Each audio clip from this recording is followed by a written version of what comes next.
Isaías capítulo 32. Primeiro, quem foi Isaías? Isaías foi o profeta que mais falou a respeito da vinda de Jesus. Que a gente chama de profeta messiânico, né? Porque a grande porção das profecias dele apontava para a vinda de Jesus. Então ele dá muitos detalhes sobre como Jesus viria, como ele seria, né? Como seria o calvário dele, tudo isso a gente consegue olhar para o livro de Isaías e ver. E o livro de Isaías, profeticamente, também é um grande resumo da Bíblia. Por quê? O livro de Isaías tem quantos capítulos? Pode olhar aí, uma colinha. Quem sabe? O livro de Isaías tem 66 capítulos. 66. 66. A Bíblia tem quantos livros? 66 livros. No Antigo Testamento, nós temos quantos livros? O André sabe de cor, eu não estou deixando ele falar aqui, porque senão todo mundo já ia. O André não vale, tá, pessoal? O Antigo Testamento tem 39 livros, não é isso? E quando você vai... É uma curiosidade, vai lá em Isaías 39 para você ver. 39 é 39 livros do Antigo Testamento, não é? O que é a mensagem do Novo Testamento? Não é a vinda de Jesus? Olha o que é o primeiro capítulo depois do 39, que seria o 40. Qual que é o título? Qual que é o título da sua Bíblia? Qual? O Senhor vem, consolo de Deus para o seu povo, e o Senhor vem. Olha só. Então, eu costumo sempre olhar para Isaías como um profeta que tem essas coisas meio escondidas, no sentido de apontar para Jesus, que é muito... nos desafia a olhar para esse profeta de uma forma especial, né? Vamos voltar para Isaías 32, e o texto que eu vou ler é um texto pequenininho, apenas um versículo, 32, versículo 8. Isaías 32, 8. Diz o seguinte. Isaías 32, 8 fala assim, ó, mas o homem nobre faz planos nobres, e graças aos seus feitos nobres, permanece firme. Mas o nobre projeta coisas nobres, e na sua nobreza ele persevera. Na sua nobreza ele permanece de pé. Nós temos falado há alguns domingos sobre a família, como base de quem nós somos.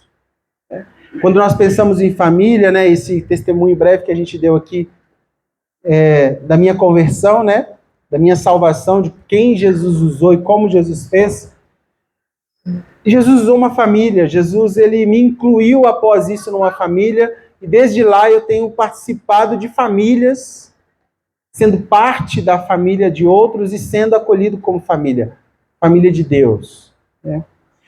E, de fato, a família é uma causa nobre.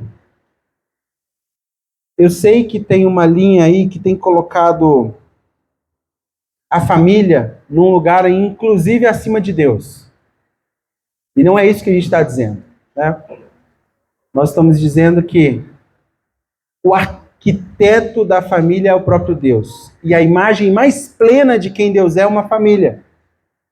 Quando você vê o Diego, a Ludmila cuidando do Diogo, né? Ensinando, educando, você vê a imagem de Deus ali, né? Você viu o João aqui, a gente estava cantando, o João querendo o colo do pai, né? Aí vai no colo de um, vai no colo de outro. Você vê uma imagem de Deus ali. Então, a imagem mais plena de quem Deus é uma família. E o texto diz que o homem nobre que faz os planos nobres, graças a essa nobreza, ele permanece firme. E eu queria dar uma ênfase a essa palavra que em algumas Bíblias está persevera firme, ou perseverança. A palavra perseverança no original significa permanecer de pé, ou resistir. Perseverança é uma característica de quem não desiste com facilidade. É alguém que insiste, é obstinado a continuar. Não é o primeiro vento que te joga no chão. É uma pessoa que é incapaz de desistir facilmente do outro. Perseverante. É uma pessoa que continua tentando, mesmo que o cenário seja muito desfavorável. Mesmo que seja desfavorável, a gente continua de pé. E sem sombra de dúvida, quando a gente pensa numa família, ou no formar uma família, perseverar é uma demanda, né, vó? Fala não. Quantos anos, vó, que foi de casada? Vou completar agora, em julho, 64 anos. 64 anos. Isso. E que ele já se foi? Quantos anos? 15. Tem 15 que ele já se foi? Olha só a pergunta que eu fiz para ela. Quantos anos de casada? Ela ainda continua contando. 64. Por quê? Porque ela fez uma aliança com uma pessoa para além do túmulo, para além da morte. Entende isso? Eu perguntei para ela, quantos anos? Ela, 64. Quantos que ele se foi? Tem 15, mas continua aliançado. Por quê? Porque permanece a aliança. A aliança não se quebra com a perda. Inclusive, se você olhar depois na mãozinha esquerda dela, né, Pri? A aliança está lá. A aliança está lá. Quando eu penso em perseverança, eu gosto de lembrar daquele texto lá de Romanos 5, 3, né, que fala assim, e não somente isso, mas também nos gloriamos nas nossas tribulações, sabendo que a tribulação produz perseverança. A perseverança produz experiência, a experiência, esperança. E essa esperança não se confunde por causa do amor de Deus que é colocado nos nossos corações pelo Espírito Santo que nos foi dado. Irmãos, família é uma causa nobre, é o que nós temos falado em todas essas semanas. E hoje eu separei 3 princípios que todo mundo que pensa em constituir uma família, porque nós temos pessoas aqui ainda com essa possibilidade, né? Que querem uma família. Então, pessoas que querem uma família ou que têm uma família já constituída, elas vão precisar desses princípios para manter essa família como uma causa nobre, né? E família, irmãos, é uma demanda, é uma causa para pessoas que não desistem facilmente. Pessoas que insistem, inclusive nos dias de hoje, de relacionamentos fáceis, né? Que a gente pode. Se a gente pode ter 3, por que tem que ter 1? Se a gente pode trocar todo dia, por que eu preciso ficar com um só? Né? Construir casas, né? Qualquer pessoa constrói. Você sabia que é instintivo de um animal construir a sua própria casa? Se você pegar lá um castor, se você pegar um João de Barro, já viu o João de Barro construir uma casinha? Ele vai pegando os negocinhos, vai fazendo lá, né? Depois ele busca o barro com o bico e vai construindo. Ou seja, casa, até um João de Barro constrói, mas um lar demanda uma família. Casa, o dono da MRV pode construir várias, todo dia, por hora. Mas uma família precisa de pessoas que sonham com isso, que persistem nesse objetivo, né? E eu tenho tentado falar sobre não construir lares ou lar oco, vazios. Pessoas sem identidade, que não sabem quem são, e por isso a família não tem propósito. Sem uma unidade, uma união com propósito, muito facilmente, quando vier as tempestades, a tendência é se esvair. Mas se tiver um propósito eterno, se tiver uma palavra de Deus que une aquela família, a chance é perseverar. E quais são os 3 princípios que eu queria compartilhar com vocês? O primeiro,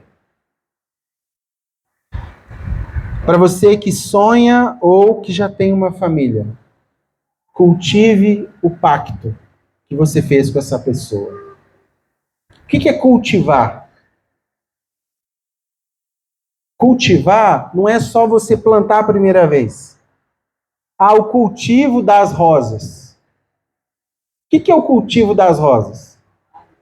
Você tem que aguar, a chuva tem que vir, o sol tem que pegar, o solo tem que respirar, de vez em quando você tem que adubar, não é isso? É um cultivo. Você só plantou uma vez e nasceu para sempre? Se você plantar uma vez e ele der fruto uma vez, ou der a rosa uma vez, e não cultivar mais, pode acontecer o quê? Morre. E quando eu falo de cultivar o pacto, né, lá em Gênesis 2, 21, fala que Deus viu a solidão de Adão e preparou para Adão uma auxiliadora. Foi isso? Deus viu que o homem estava só e fez para ele uma auxiliadora. Quem viu? Pergunta, quem viu? Se foi Deus que viu, Deus sabia que a gente precisava. Então essa ideia de ter alguém não é a ideia da nossa cabeça. É a ideia de alguém que viu que sozinho seria muito pior, muito mais difícil. Existe também um culto à solidão, à solitude, né? O culto a ser solteiro. Tem uma brincadeira que eu passei por muitas, né? Hoje a maioria não brinca assim mais comigo, mas existe essa brincadeira, né? Casou, morreu. Né? No sentido, você chega na rodinha dos rapazes, né? Aí tem lá, ih, casou, já era. Aí, como se fosse o fim da vida.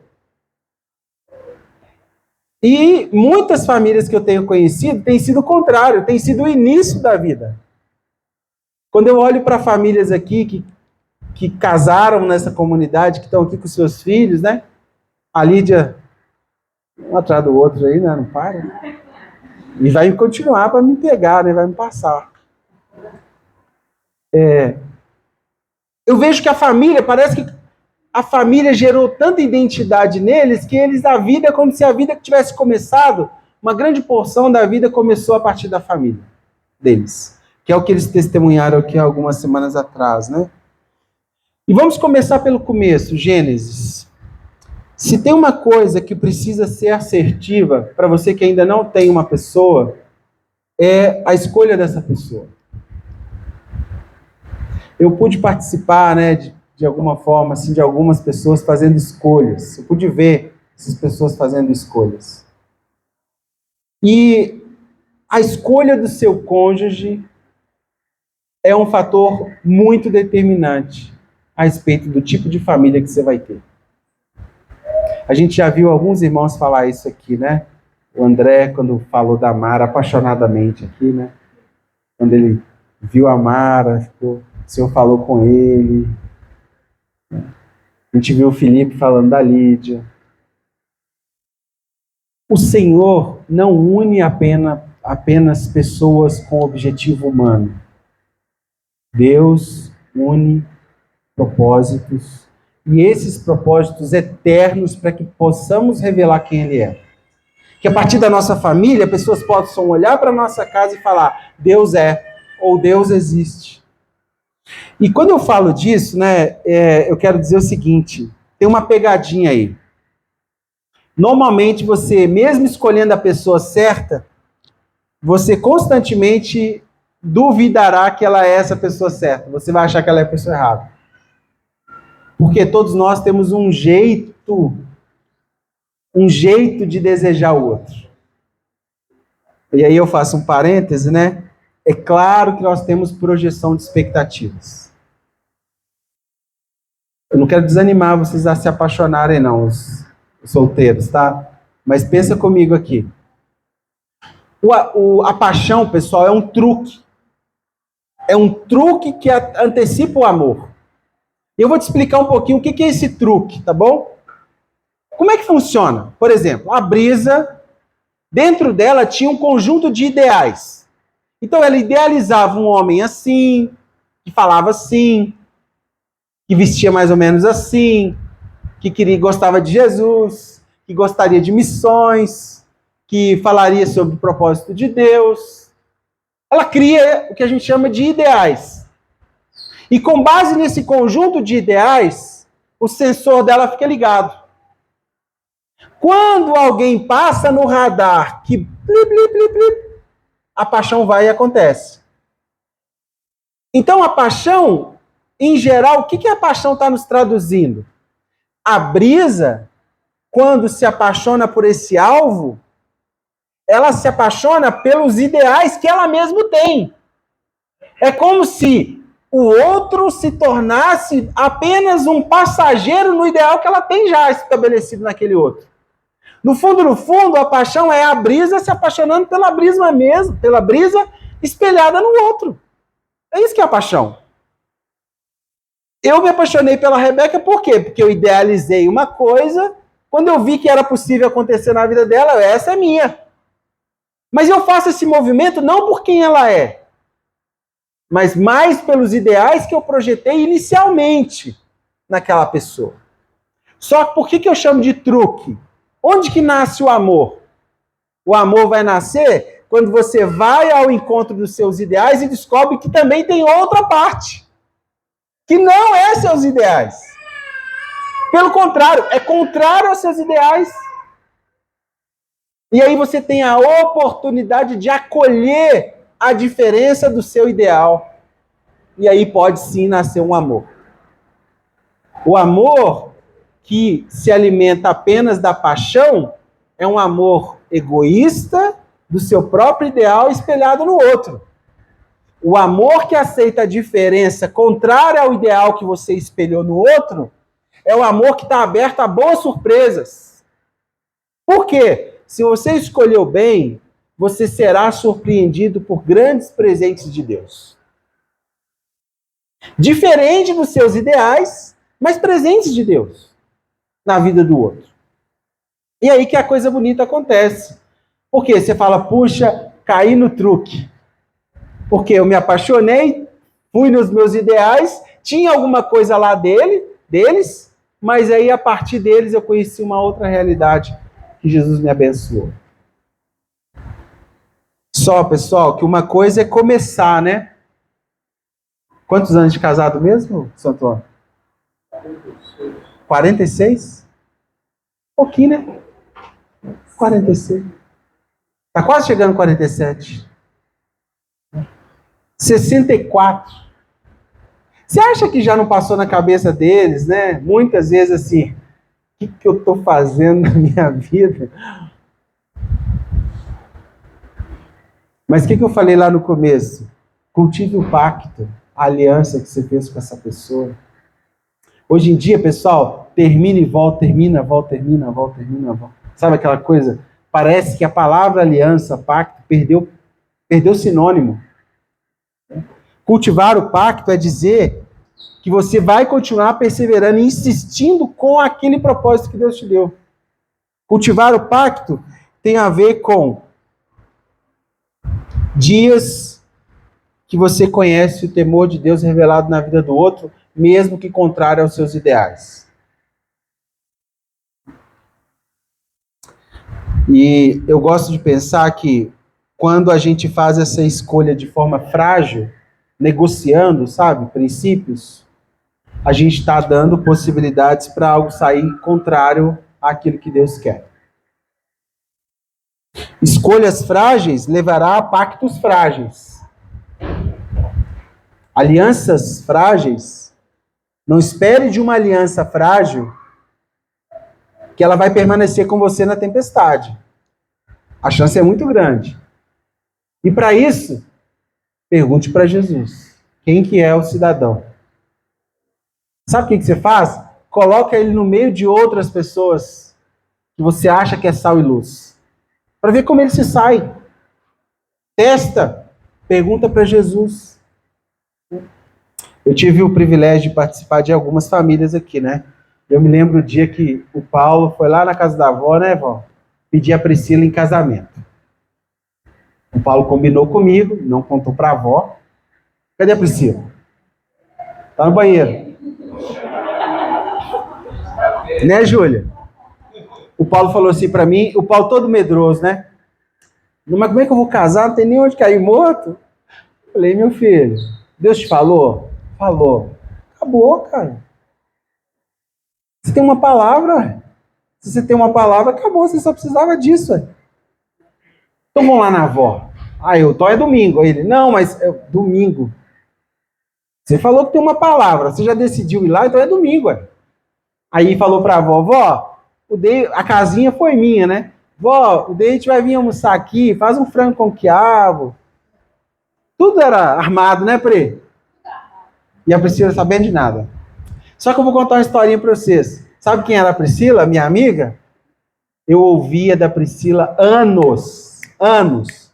Eu não vou casar mais, não. Né, Pri? Não vou casar mais, não. Não tem ninguém nessa igreja. Não entra um varão. No mundo não tinha ninguém para ela. Né? E eu falava assim, minha filha, calma. Mas ele estava desesperado também. Tava nada. Eu sei que o meu Senhor não dorme, onde trabalha, filho. Só que eu orava, né? Jesus manda, porque senão eu vou ficar envergonhado. Que eu falei com ela para esperar em Deus. E eu tô aqui do lado, ó, orando. Aí, cheguei lá, né? Tô olhando pro Paulo antes do almoço, né? Vamos ver se vai falar, né? Bonitão. Aí almoçamos e nada de falar. O bicho tava vermelho igual um peru. Acabou o almoço, acabou a sobremesa. A avó já trouxe o café, a broa, e eu... E aí ele falou, vó, eu queria pedir, né? O seu pai da Pri, né? Queria pedir a mão da sua filha. Aí eu cheguei no ouvido da Priscila e falei assim, lembra que eu te falei? Jesus não dorme. Deus é fiel. Aí fomos pro noivado, fomos pro casamento lindo, maravilhoso. Significa que todo dia vai ser perfeito, pessoal? Significa que não vai ter dificuldade? Só porque foi Deus que deu? Não, vai ter dificuldade. Só que tá aí. Quer mais uma história ou não? Vou contar mais uma só pra... Tô lá. A Priscila quase desmaiou lá, na mesa. Ela sentou, ela tava em pé, me bambeou as pernas. Eu falei, mas você não tava esperando? Não queria? A bonitona não queria entrar de noiva? Já tinha 36. Vou deixar a avó pregar aqui, tá?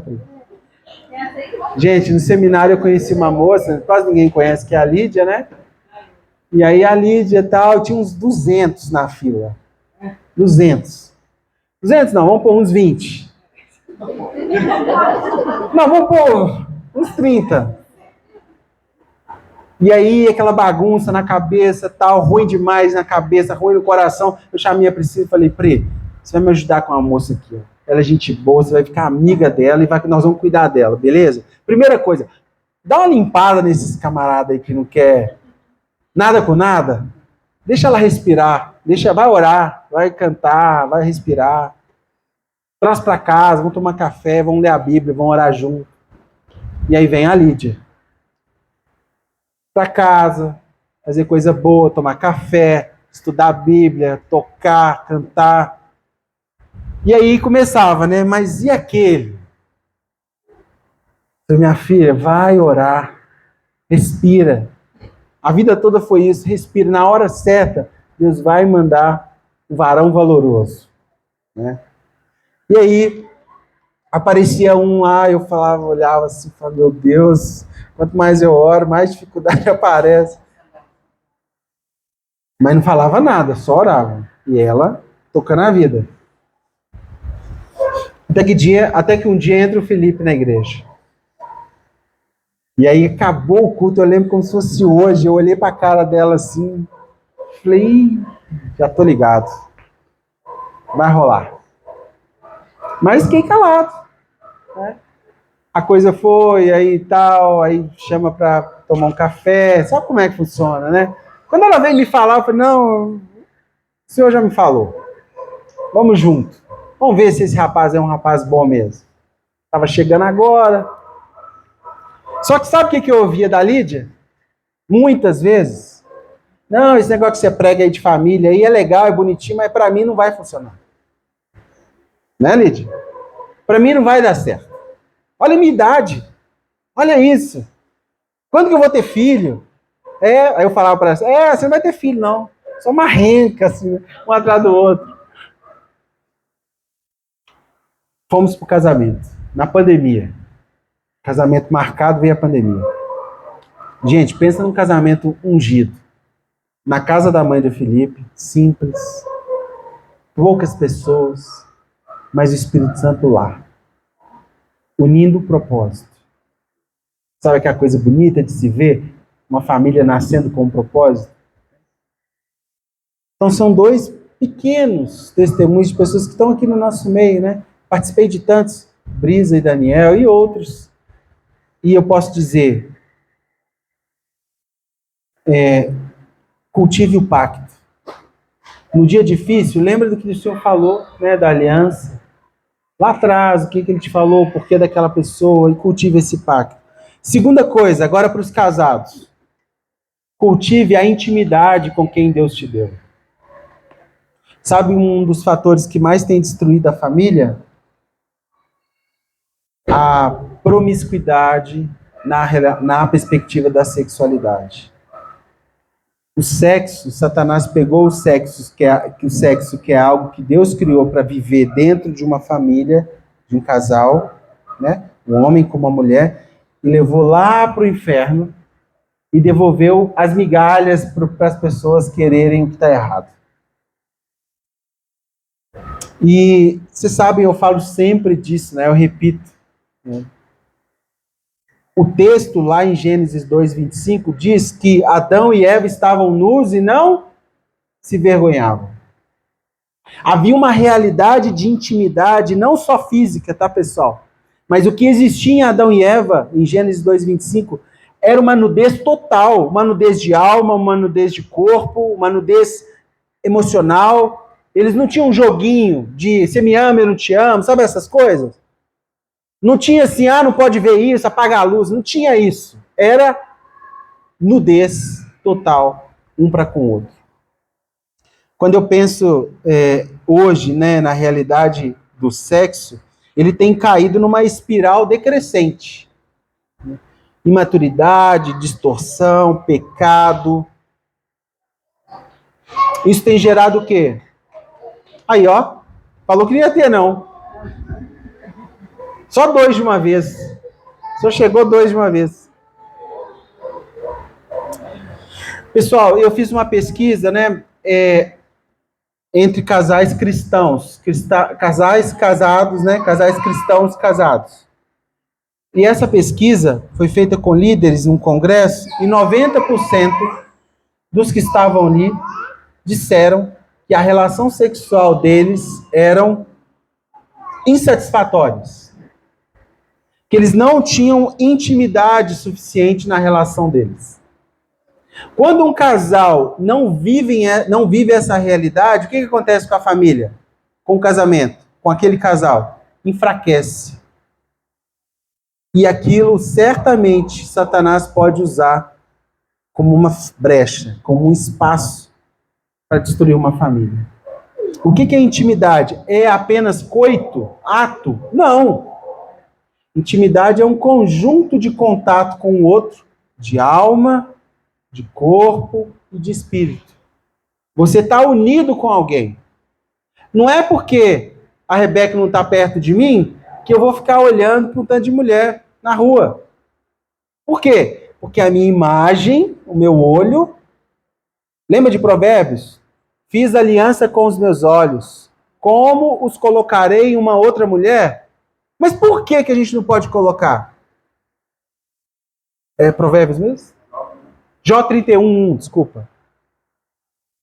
Jó 31, fiz aliança com os meus olhos. Como os colocarei em uma outra mulher? Né? Por quê? Porque ela merece a fidelidade do meu desejo. Quem está ali merece, né, o alvo do meu desejo.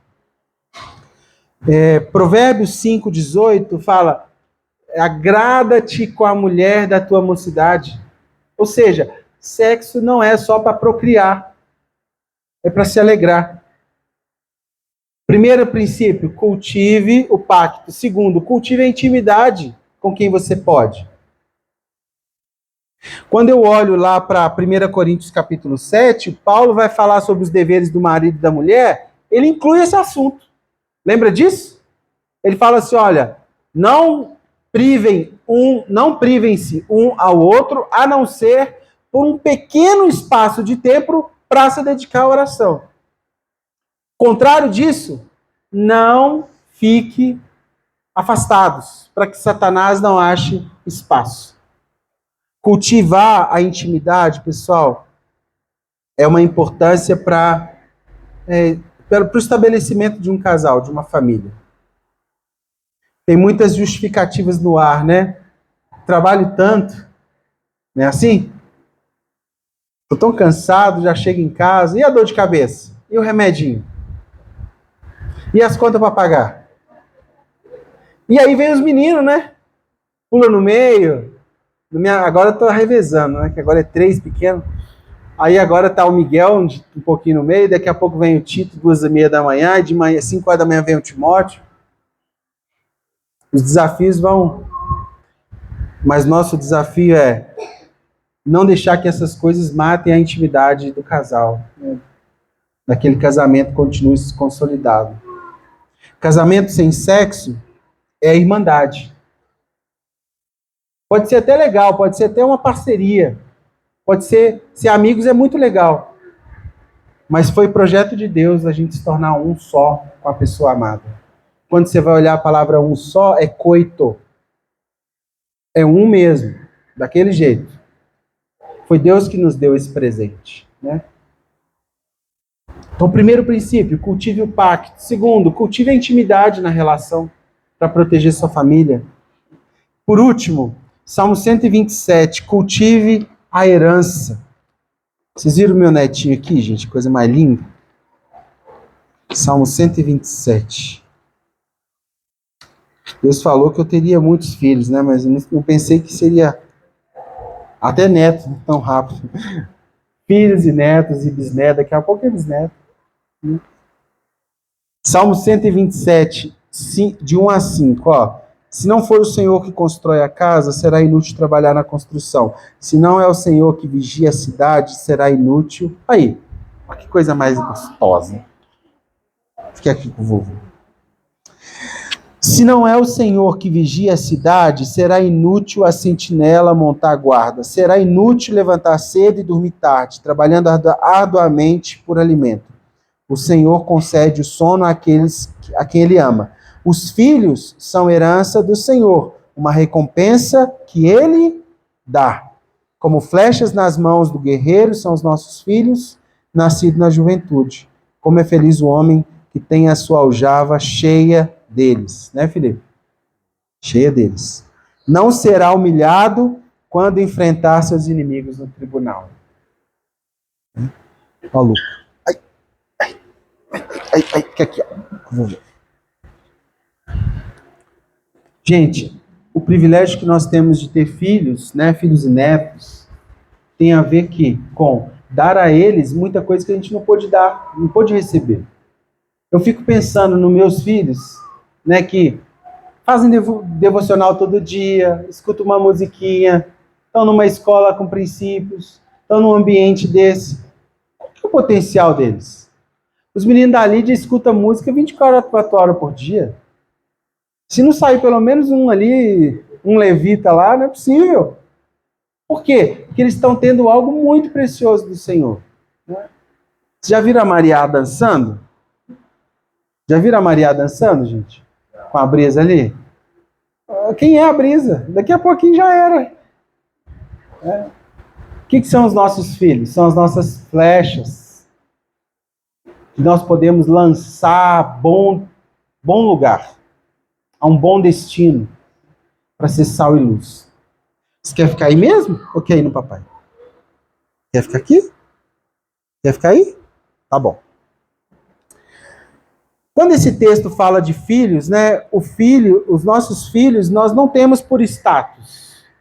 Ah, eu tenho porque é bonito, ou tá na moda. Eu não tenho filho para resolver um problema emocional meu.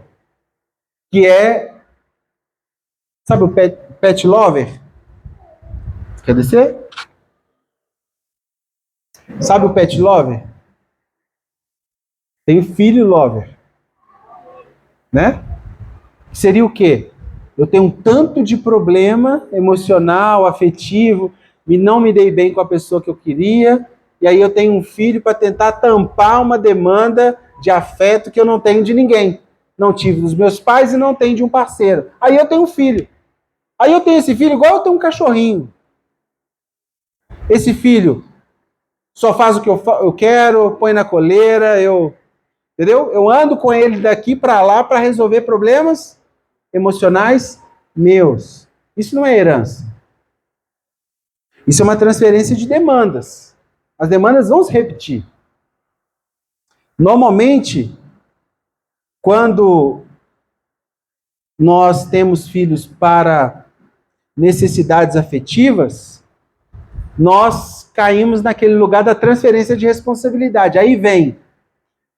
Nada contra, tá, pessoal? Se você precisa colocar seu filho 7 da manhã na escola e pegar 7 da noite. Mas eu acho um excesso para a mente de uma criança. 12 horas dentro de uma escola, sem contato nenhum com a família, ela chega em casa, come em 10 minutos, toma banho e dorme. Que ela não dá conta. Por que eu estou falando isso? Terceirização. Babá, creche, aí transfere para a escola, o que a gente deveria fazer, igreja. E a gente vai percebendo que aquilo que era uma flecha, que deveria ser polida, está sendo transferida para alguém fazer para você. É difícil? É difícil. Custa quase nada, né, Brisa? E tá vindo mais um, gente, vocês sabem, né? Nós já oramos por eles. Segundo, eu me lembro, quando eu penso nisso, no Eli, que se preocupou com tudo, mas esqueceu dos seus filhos. E Deus cobrou dele de forma bem dura. Pessoal, nenhum sucesso na vida compensa o fracasso dos nossos filhos. Sim ou não? Nenhum sucesso na vida, nenhum salário, vou trocar a palavrinha, nenhum salário na vida vale mais do que a vida dos nossos filhos. Para fechar, o assunto família, né? Nós já falamos muita coisa que hoje é só uma pincelada. Família, para nós, é um modelo para a igreja. Lembra lá em 1 Timóteo capítulo 3, quando Paulo foi escolher, ou foi falar da escolha de pessoas que poderiam servir na igreja? Lembra disso? E ele fala assim, olha, se esse irmão cuidar bem da sua própria casa, ele está apto a cuidar da igreja. Lembra disso? O que normalmente a gente vê as pessoas fazendo? Não, traz para a igreja que a gente ensina a ele ser família. Mas sempre foi o contrário. A igreja sempre foi o espelho da família. Não a família como espelho da igreja. Você não traz o Diogo para sentar aqui e ouvir o culto para ele ser melhor filho. Você faz o Diogo um homem bom, um menino bom de Jesus, para ele ser um bom cristão aqui dentro. Você não transfere para a líder do ministério de criança, para o pastor da igreja, para a esposa do pastor da igreja, fazer pelo seu filho o que você não faz. Por quê? Porque sempre foi, cuida da sua família, e ele será a igreja.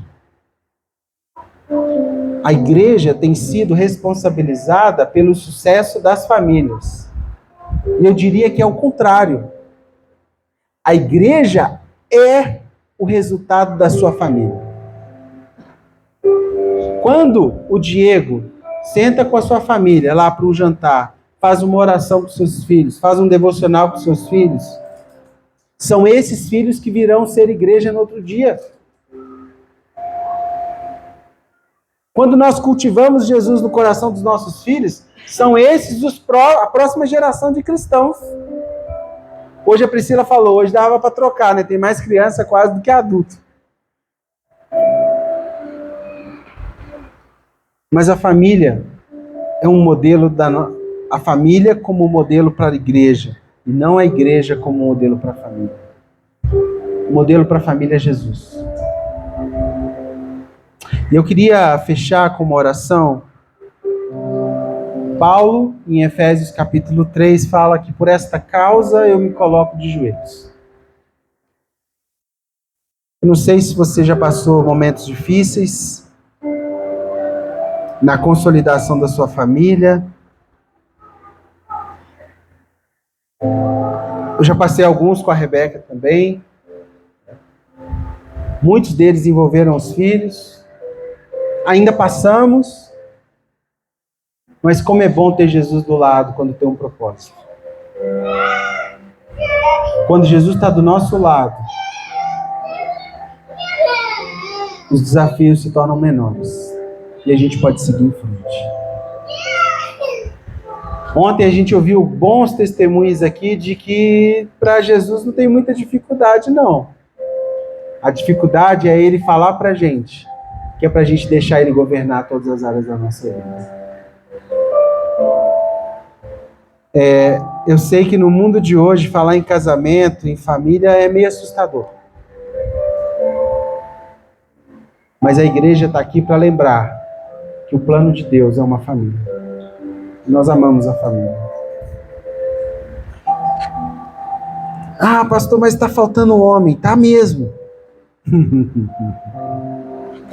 E está faltando não é pouco, não. Mas deixa eu te falar uma coisa. Jesus não tem problema com a fábrica. Na minha casa tem... Só de homem tem 5, mas no neto 6. Um está indisponível já, né, Ju? Um já está indisponível. Mas eu já tenho outros, ó. Disponíveis.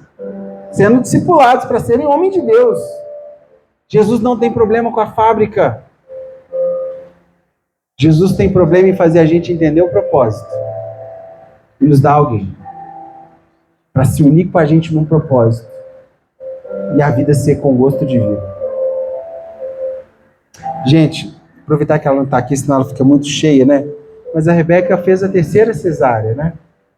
3 cesarianas seguidas. A segunda foi bem difícil. Deu muita aderência, teve que tirar os órgãos para fora, colocar de novo. Foi bem desafiador. E aí a gente estava bem preocupado e fomos para a cesárea do Miguel. Marcamos.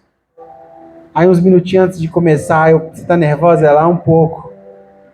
Eu falei, não, Jesus está aqui. Dei a mão para ela, oramos, colocaram o pano e começaram a cortar. Aí eu tô vendo eles cortarem e ela não estava vendo. E ela virou para mim assim, que hora que vai começar? Eu falei, já começou tem muito tempo. Você está sentindo nada? Ela, não, estou sentindo nada. Ah, que bom. Aí passou uns segundinhos, sai o nenenzinho, Miguel, o médico coloca ele de lado, faz aquelas coisas lá, limpa um pouquinho, enrola num pano. Cadê o pai? Entrega pro pai. Aí o pai me entregou e eu coloquei pertinho dela. Quando eu olhei pro Miguel pela primeira vez, eu falei, poxa, tantas vezes eu já pensei em desistir disso. Custa tanta energia para nós, né? A gente gasta tanta energia com isso. Mas é tão recompensador ver o milagre da vida. De Deus continuar estabelecendo o propósito dele com uma família. Quando Deus nos dá filhos, quando Deus nos dá uma família, não é para a gente viver, é para a gente acreditar no propósito dele. Eu sei que está difícil, mas eu queria te desafiar a não perder a esperança. Assim como a Priscila falava para mim, eu aceito mais desafios, se quiser que eu ore junto. Assim como a Lídia falava para mim que não ia dar, que não ia rolar. Calma, Lídia. Você tá nova ainda, jovem. Continua jovem, né, gente? Olha, moça, homem.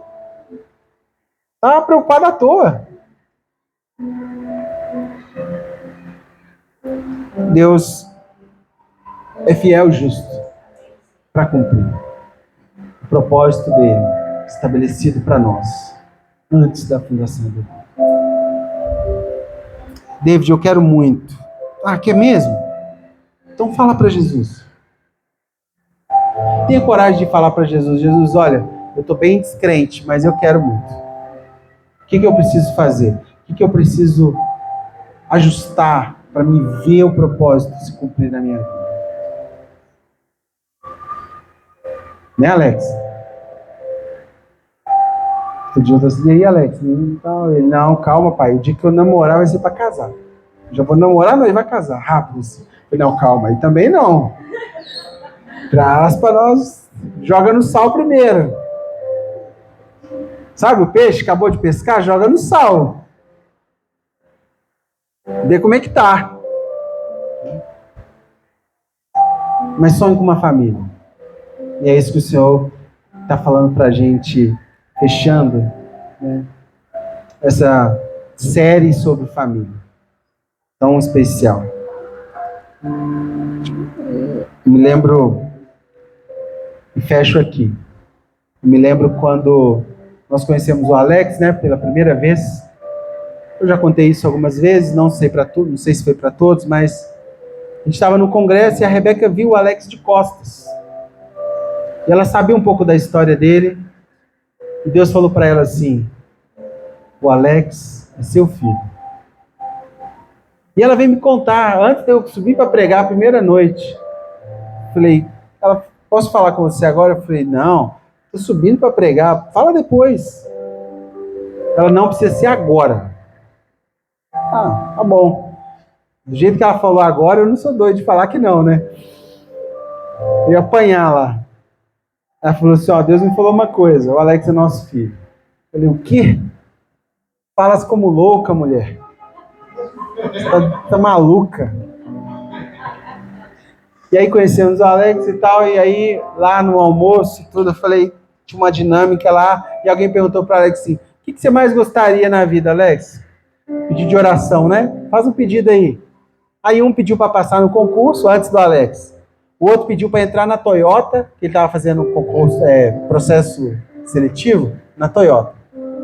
E chegou no Alex, e ele falou assim, quero que vocês orem para mim ter uma família. Foi só isso. E naquela hora, meu coração ainda estava achando que a Rebeca estava louca, né? Naquela hora o Senhor falou assim, entendeu? Ele quer uma família e vocês são uma família. Família para as demais famílias da terra. E aí acabou, né? Eu perguntei para ele, quais as comidas que você mais gosta? Aí ele, pão de queijo, estrogonofe e churrasco. Falei, tá resolvido. Tá fácil. Na outra semana ele já estava aqui, na outra semana a igreja já acolheu, na outra semana ele já está na minha casa. Família. Agora já está dando um passo para daqui a pouco ter a sua filha. Deus é um Deus de famílias. E a gente pode continuar sonhando com isso. David, mas eu não sei como. Compartilha com a gente. Nós temos uma reunião de oração, né, Lídia? Às terças. Poderosa, viu? Saem uns negócios de lá que... pouquinha gente, sabe? Que a reunião de oração e muita gente parece que é contraditório, né? Orar mesmo é pouca gente. Mas não quer dizer que Deus não faz, tá? Deus faz coisas. E eu tenho fé suficiente para ver Deus estabelecendo mais famílias para a glória de Deus. Amém? Vamos orar? Pai, obrigado por essa palavra. Que o Senhor nos ajude a cultivar essas 3 coisas. Que a gente possa cultivar o pacto na nossa família. Cultivar a intimidade na nossa família. E cultivar a herança para a nossa família, os nossos filhos. Que o Senhor nos ajude, Pai, com saúde emocional, física e espiritual, para continuar vivendo o teu propósito. Até o dia que o Senhor quiser. Até o dia que o Senhor quiser. Nós estaremos aqui para viver o seu propósito. Em nome de Jesus. Pai, eu te agradeço pela oportunidade que o Senhor tem nos dado para participar de tantas famílias aqui e ser uma família coletiva como irmãos. Obrigado pela família de cada um que se reúne nessa igreja. Obrigado por esses que ainda não são famílias, mas estão aqui ouvindo isso, enchendo o coração de esperança. Pai, eu oro em nome de Jesus, para que Satanás não mate esse sonho no coração dos meus irmãos, das minhas irmãs. Mas pelo contrário, que o Teu Santo Espírito alimente no Senhor a esperança de uma família para as demais famílias da terra. Em nome de Jesus, Pai. Obrigado pela minha família, obrigado pelos meus filhos, obrigado pelo Henrique, pelo Alex, pelo Timóteo, pelo Tito, pelo Miguel, pelo Luca. Pai, eles são Teus, eles estão nas Tuas mãos. Faz na vida deles, Pai, o Teu plano perfeito, o Teu plano completo. Pai, faz na vida dos nossos filhos a Tua vontade, em nome de Jesus. E nos faz contrário ao que Eli fez. Não queremos ganhar o mundo inteiro e perder nossa casa. Queremos cuidar da nossa casa e fazer o Teu propósito. Viver a Tua vontade sobre a nossa vida. Em nome de Jesus. Amém? Amém mesmo? Então tá bom. Recebe? Recebe? Recebe? Receba. Quer fazer? Seu varão, né, gente? Varão valoroso. Amém. Olha o tamanho do rapaz. Hã? Seu amado, esperado, né? Pessoal, bom dia. Fazer uma reflexão rapidinho sobre dízimos, ofertas. E sobre o que a gente falou de família, tem uma frase que eu gosto muito, que é: demora um tempo para as coisas acontecerem de repente. Se você voltar poucos anos atrás da minha vida, você me encontrar solteiro, sem filho, sem esperança, triste. Em pouco tempo, Deus remiu o tempo e fez muita coisa.